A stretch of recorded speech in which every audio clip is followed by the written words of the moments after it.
sa ating channel na It's a Truck.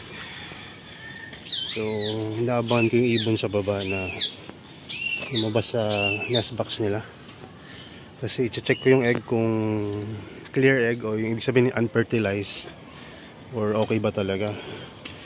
Kasi parang unfertilized kasi first ano nila yun yung unang itlog nung magpare sa baba. So sayang kung hindi sana sana naging kumbaga na fertilize sana, pero parang ang tagal na kasi lampas na sila dun sa sabi 28 days, pero umasa pa rin ako na sana mag-hatch. So makit muna ako dito para tumingin-tingin ng mga tanim natin. May nakita na naman ako, hindi ko alam kung good ba to or bad So nagkataon kasi na namulaklak itong mga isa-isa lang, hindi yung marami. Ito namulaklak na naman si Moontrap. Yan. Tapos namulaklak rin si Gaptid. Isip ko, since parang sabay naman sila namulaklak,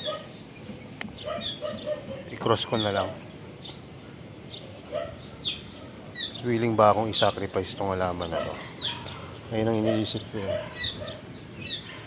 Pagka pinag-flower ko to, madedelay yung propagation natin. Pero kung maging successful ang cross, worth it ba? Red Moontrap, pula na parang red na Umge Krempelt. Parang ganito red na ganito, all red na ganyan, pero mas buka siya kasi Moontrap siya, parang moon talaga. So eto namang Gaptid, may gap yung ngipin niya. And so kung sa ibang mga teeth kumbaga saktong-sakto na mga perfect na lashes na ganyan. Etong Gaptid, malayo-layo yung kanyang lashes. Hindi pa ganun ka-prominent dahil bago lang tong Gaptid natin pati yung Moontrap, kaya hindi pa na pambuka rin. So iniisip ko kung patutuloyin ko. Pero yun, kinat ko pa tong salmon, kinat ko rin tong adentoid. Ganda rin sana to kung hindi ko kinat, hayaan ko na ba? Hayaan na natin. Parang may papatubong rin to panel trap, pero nag-uumpisa pa lang. Parang may papatubong flower din. So decide tayo, kasi kung puputulin to dapat ngayon na. Isa lang ba yung tubo? Isa lang. So hirap mag-decide pagka ganitong ay nako.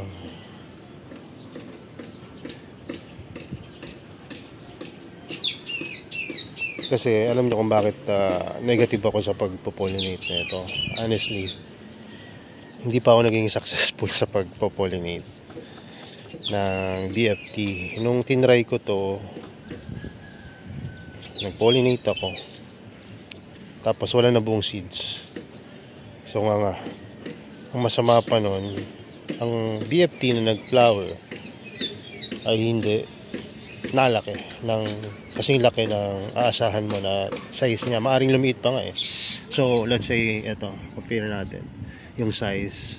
So ang nag-flower na BFT, kung sabay kunyari ito tapos nag-flower yung isa sa kanila, so ito yung nag-flower, ito kaliit, tapos yung hindi nag-flower ganyan, tapos maaari pang mas lumaki pa yung traps at dumami. So meron kang same cultivar doon sa hindi mo ikakat. Pero kung sakaling hayaan mo siya mag-flower, bukod sa may pang-story ka na may posibilidad pa na magkaroon ka ng dalawang cross sa sarili mo, diba? your own produce na seed grown, no? Diba? Hindi ba nakakaingganyo yan? So, ano ba? Rin kasi maraming mayroong ganito sa market ngayon eh. Itong red moon trap. Halos wala nga ako nakikita. So, sige, decide tayo. Hayaan natin na lang. Sprayan na lang natin siya ng Maxi. Alagaan na lang natin sa Maxi. Diba? So,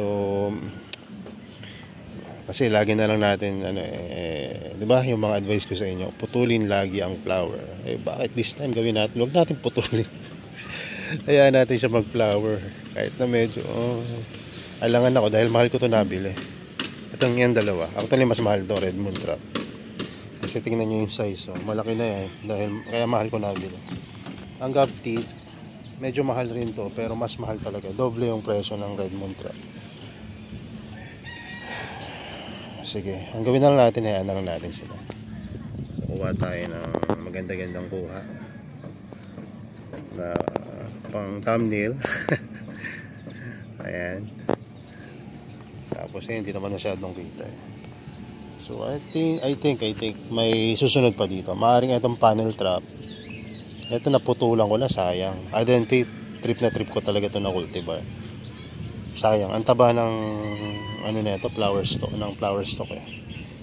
Tapos etong salmon, no, 2 beses ko pinutulan. Pero ito lang naman eh, mamaya mag-flower pa yung iba. 'Di ba? Umasa tayo. Kasi ito yung magpa-flower. 2 beses ko na ito naputulan ng stock. Kaya tinapansin niyo, may 2 ng putol diyan. Sabihin, 2 beses na siyang nag-try mag-flower pero pinigilan ko. So yung stock niya na maliit, tinanim ko, hindi ko alam kung magtutubo yun. Pero napansin ko mas gumanda yung mga traps niya, lumaki-laki kumpara dito sa iba. So ganun na lang, hindi ko muna puputulin. Posible mag-flower din itong mga to kasi magkakasabayan.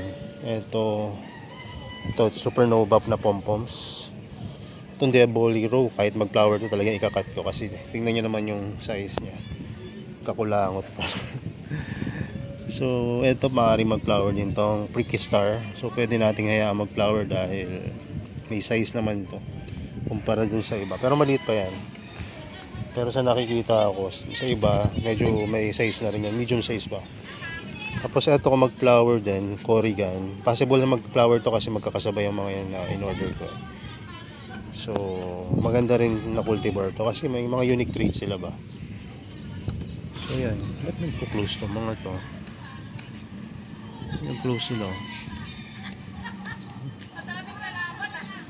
Kaya may nakapasok na daga. Hindi naman pwede paglaruan ng maliit ko yan eh. Tingnan nyo, may nahuli. Baka ito yung ayun. Ano kaya yan? So, ayan. Ayun yung update sa mga BFT natin dito. So dun sa mga hindi pa nakakaalam, ibenta na natin lahat ng X-Spider natin. Nagtira tayo ng ilan, pero konti na lang yon, kaya hindi na natin may out muna. So ayan, parang nagustuhan nila yung Maxi nung nakaraan kasi parang mas naging vigorous sila ng konti, nagka-energy sila. So magmamaxi ulit tayo next week. Hanggat ito seryoso hanggat mag-algae. Nag-algae na, tigil muna. Kaya natin gumaling muna, mawala yung algae at makapahinga sila. Maganda magmaxi pagka gantong mainit kasi mabilis natutuyo. So mababa yung chance na mag-algae sila. Tuyo kasi agad, ayaw ng algae na mainit eh. Allergic sila doon. So maganda ang ganda na ito. Ay, ang ganda na ito. Honeycast. Iwan ko underrated tong honeycast talaga. To tell you honestly, mas maganda pa ito sa vampiro. Mas rare lang talaga yung vampiro.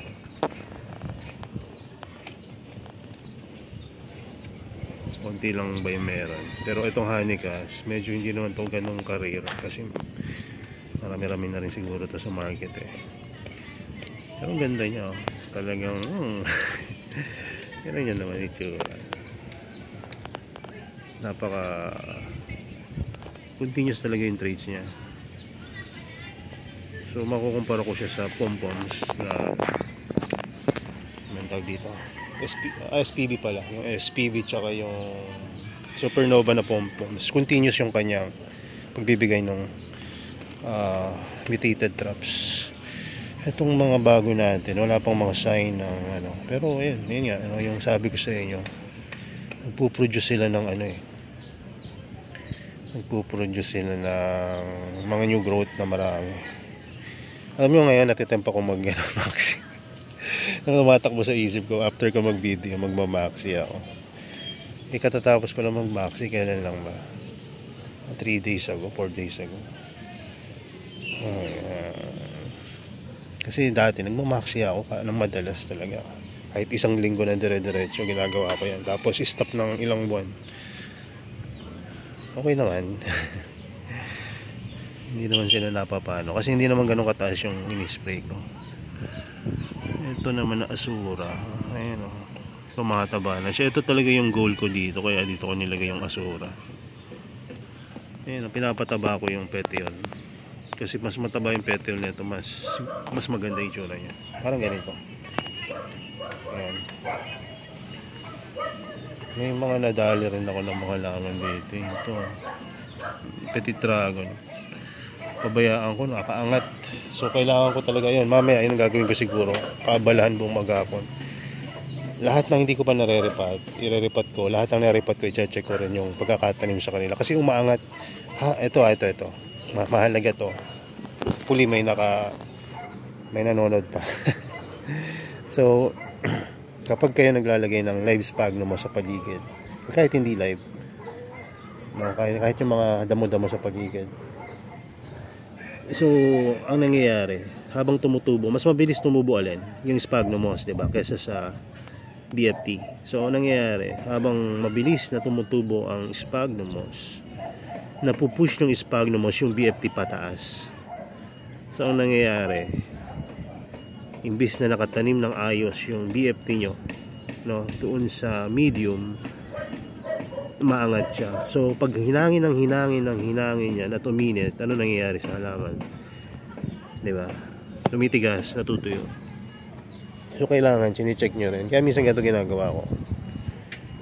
Tingin, pag nakita medyo mataas, push, pabalik. Diba? Hindi naman nakasama sa kanila, hindi pa nakabukas yung traps na yun. Tingin, kung may nakitang push ng kaunti. Yung iba mo talaga mararamdaman mo, kailangan may naipupush ka talaga eh. So kaya yung iba ayaw rin mag live sphagnum moss eh. Iba hindi marunong rin magbuhay ng sphagnum moss, pero yung karamihan na dahilan dahil nga doon. At minsan nagiging masyadong basa yung medium dahil sa live sphagnum moss. Pero alam nyo ba, ito para mabalansin nyo rin kung gagamit ba kayo ng live sphagnum moss o hindi. Isa sa mga dahilan kung bakit kami nakakapagparami ng BFP dito sa ganito ka harsh na condition ay dahil sa live sphagnum moss. Talagang pinag-pray ko yan na sana matutunan kong buhayin. At yun nga, natutunan natin. At kung mapapansin nyo, lahat ng mga BFT natin, ng mga high value naka live sphagnum moss. Kaya dun pa lang malalaman nyo, hindi ako nagsisinungaling, na mahalaga sa BFT yung may live sphagnum moss. Yun nga lang, kailangan mong i-check ng madalas. Ito kailangan rin natin mag-flower pero hindi pa nagpa-flower. Hintayin lang natin. Dito natutuwa ako sa improvement ni GJ Smiley. Kahit mabagal siyang mag-grow, ipapalabas na siya ngayon ng malalaking crops. Ayan. So gano'n na nga. So yun lang muna siguro. At huwag na natin pababain itong video na to. May mga gawain pa ako dito. Sana nga ay makapag-cross tayo. Hindi pa rin ganun kabuo yung condition doon. Pero ayan, siguro hayaan na muna natin ngayon na tumubo sila. Inaamoy ako hindi maganda dito. Medium ba na ito? may mabaho. Naligo naman ako. Siguro kailangan ko na magbugas ng ano, ng tray. Grabe itong ano, ganyan po ramay. Grabe yung tubo nila. Kaya hindi ko may benta to agad ngayon. Nawala siya sa Shopee, inalis ko muna. Tapos lahat na nagtatanong, binibigyan ko ng presyo na mas mataas kaysa sa normal. Kasi hindi ko talaga gustong ibenta to. Kung gusto nyo bilhin, worth it naman dun sa presyo na sinasabi ko. Kasi bakit? Vigorously growing ito ngayon. Pag binenta ko sa inyo to, malulugi pa ako. Kasi nga, mas dadami to eh. So nakikita ako bilang nagbebenta rin ng Helianthera or other carnivorous plant, na itong Helianthera na to, mas marami akong pakikinabangan kung hahayaan ko muna siyang lumaki at dumami. Kasi hindi po ano eh, hindi siya madalas na ganito yung kanyang behavior. Yung ibig sabihin po noon, ang normal sa Helianthera, mabagal talaga yung growth. Kahit yung sinasabi nilang pinakamabilis dumami, mabagal, medyo mahirap timplahin yung gusto na ano na environment, matagal mag-acclimate sa madaling salita. Pero eto, lumampas na siya dun sa stage na yun eh. Na-reach niya na yung stage na kung saan well acclimated na siya, established na nga siya, yung root system niya maganda, walang peste, at napaka vigorously growing talaga. Kasi tingnan nyo naman, ito yung pinakamaliit, pero tingnan nyo kung gaano karami yung mga papalabas sa kanya na new growth. Yan yung side pa lang na yan, pero paano na yung sa gitna at saka yung sa gilid pa. Ayan yung pinakamaliit ha. Sundan natin ang pangalawa sa pinakamalaki. Palagi ko itong nandito. Pero yung pangalawa, tingnan nyo, ang dami rin. Tapos meron pang maliit na growth sa ilalim, which is ayun. At dito na yan, dumami. Hindi yan yung binili mo na nasa bote na tinanim mo dahil ang dami. Dito na yan, dumami. Kaya yung mga yan matitibay talaga. So kailangan mo lang talagang alagaan na ng maayos pagka pagka ngayon or pag na-acquire mo. Tapos ito po, tingnan nyo, ito yung sumunod naman dun sa pangatlo na malaki. Ang dami nyo sa ilalim. Ang pinapansin ko dyan, hindi yung taas yung maganda eh. Maganda talaga kung sa maganda, pero yung ilalim, tingnan nyo, ang daming papalabas. Ang normal kasi sa sa Helianthera, pa isa-isa lang yung usual na Helianthera pag inalagaan mo. Pa isa-isa lang. Pag naganto siya, huwag mo munang galawin.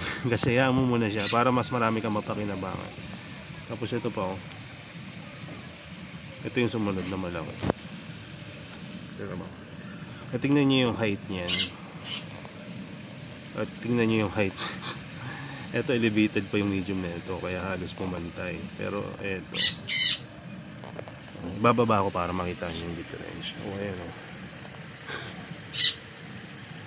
ayan ang diferensya nila. Ang taas na yan, halos kasi taas niya na. Ito yung pinakamalaki na division natin. Etong division na to, alam nyo kung gaano lang to kaliit dati. Parang ito lang yung pangalawa sa pinakamalaki. Ito lang. Ito kasi medyo mas maliit na to. Pero ito siya dati. Kung ikukumpara mo kung gaano nilaki niya. Ayan. Tsaka hindi yung ganyang kaganda yung kulay niyan dati. Green na green as in. At wala siyang nectars. Ano ang tawag dito? Ayan, ganyan. Spoon sa itaas.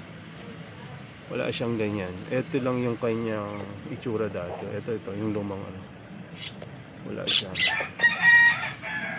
Kaya maintindihan nyo siguro kaya ayaw ko benta ngayon to. At ito yung halaman na kahit hindi mo i-post, may magtatanong sa'yo kung meron ka. Ang dahilan lang na hindi ganun kadami yung naghahanap nito kasi hindi siya ganun kadaling alagaan. No, yan, to tell you honestly. Pero hindi siya ganun kahirap alagaan tulad ng Cephalotus. Ang next goal ko rin this year, makapagparami ng Cephalotus. Pero ito muna inuna ko kasi nga ito yung available. At para sa akin sulit. Para sa Cephalotus na same price, dun sa mga cultivar na maganda. Pero yung balik sa'yo, kumbaga sa akin kasi, dahil nagbebenta nga ako, yung return ba nung ininvest mo dun sa halaman, nababalik agad pagka dito. Kung sa Cephalotus, talagang ano lang talaga eh, kumbaga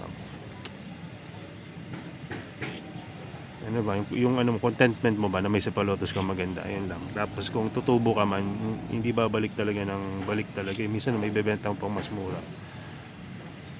Kasi ayun yung mga halaman na ang hirap palakihin, buhayin, pa indoor man or outdoor.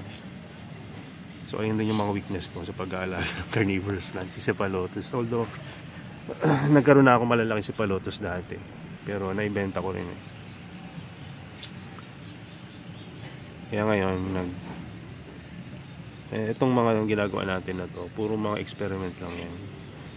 Hindi ko sila binibigyan ng importance, no. Kumbaga hahanapin ko yung ano, pinakakaya nila na mabuhay. Kung kaya nila mabuhay dito, di much better. Para kung may bibili, di less yung stress ng mga mag-aalaga. Kasi kung mag-feature naman sila sa ganitong sitwasyon, gaganda sila. Mas mabuti ng mabagal pero sulit, or mabagal pero matibay. Kasi ang Cephalotus kaya ako natatawa kasi kung papanoodin nyo yung mga dating video at post ko, ang Cephalotus ang isa sa mga pinaka challenging na alagaan na Venus na carnivorous plant. Yung tipong isang ripat mo lang mga 4 o 5 feature na yung magdidilaw agad, tapos kinabukasan brown na. Hindi naman mamamatay totally, pero mas madali siyang mag-decline kaysa mag-improve. Siguro dahil hindi nga endemic dito sa Pilipinas. Sa Australia galing yan eh. So tas ang hilig pa nila sa ano, temperature drop, no? So yan, ano natin, tirin natin kasi hindi naman tayo susuko syempre, at lahat ay gusto naman natin i-try pagdating sa carnivorous plant. Ay, natatawa ako talaga kasi naalala ko yung mga time na nag-aalaga ako ng Cephalotus. Ang dami nagre-react nun eh, no, nung nagtatry ako mag-Cephalotus ng outdoor, samantalang yung iba yung nilalagay pa nila sa humidity tent, terrarium, at aircon na nila, lalagyan nila ng yelo dahil sa temperature drop, samantalang tayo dahil alam nga nilang wala naman akong setup, puro man setup talaga ako mula simula eh. Nilalagay ako sa, alam nyo, sa kagustuhan kong makapagbabuhay ng Cephalotus dati. Anong ginawa ko? Kumuha ako ng maraming sphagnum moss, naglagay ako ng pantakip na ulam, ginawa akong parang cave yun, tapos nilagyan ko ng sphagnum moss sa ibabaw, binasa ako. So ang goal ko, kaya ako ginawa yun, yung pinaka cave sa gitna nung pagitan ng sphagnum moss sa ilalim at ibabaw, dun ko na pinatong yung first Cephalotus ko, pati na rin yung Drosera Andromeda, kasi parehas sila ng pinagmulan, parehas rin sila ng hirap alagaan. So nabuhay ko yun. Tapos yung Andromeda na propagate ko pa, hindi nga lang naparami talaga kasi nga ayun, napapabayaan ko. At ang Cephalotus gumanda rin naman, pero eto ha, sabihin ko sa inyo totoo, hindi ako makapagpaproduce ng mature pitcher, no? Madami sila pero hindi siya nagpo-produce ng malaking pitcher kasi nga napaka low humidity ng setup ko at napakainit na lugar. So ayun, no? So ayun yung mga karanasan ko, ayun, sa experiences ko mula dati sa mga pag-aalaga ng carnivorous plant. Kaya doon rin ako nagbe-base kung anong next na ikukulik ko. Ikukulik ko hindi dahil capriccio, kukulik ko dahil gusto ko na matuto. Pangalawa, gusto kong makinabang ako. So ayun, kasi hindi na to ngayon hobby lang eh. Kumbaga kahit pa paano dito na rin kami kumukuha sa ano, no, kumukuha na pang araw-araw kumbaga. Pero sabi ko nga, no, maraming kaparaanan ng Diyos, no, kung wala kaming halimbawa dito sa carnivorous plant, may iba naman siyang ano, binibigay sa amin. Anyway, Yan yung mga update sa mga halaman natin dito sa growing area. Napahaba na tong video, pero kung nandiyan pa rin kayo, ayun, no, at least may natutunan kayo. At medyo magising-gising yung iba sa katotohanan. Pero hindi ko kayo din discourage na mag-alaga ng Cephalotus, kasi magbebenta rin ako ng Cephalotus. Siguro after ilang buwan kasi mag-re-release na ako ng maramihan. Kasi naparami na natin sila. Hindi dito, sa ibang lugar. So to tell you honestly, na tissue culture na namin sila. Pero hindi ako nag-tissue culture. Yung team namin na isa. So may mga partnered laboratory tayo ngayon kasi na continuously nagti-tissue culture ng mga plants. At yung tissue culture ko sa nila, yung hindi ko mabuhay dito. Yung hindi ko mabuhay, tsaka yung mabagal sila dumami dito. So yun, sa Helianthora hindi ko pa masyadong, pero pinangako ko sa kanya yun, na next Helianthora naman. Pero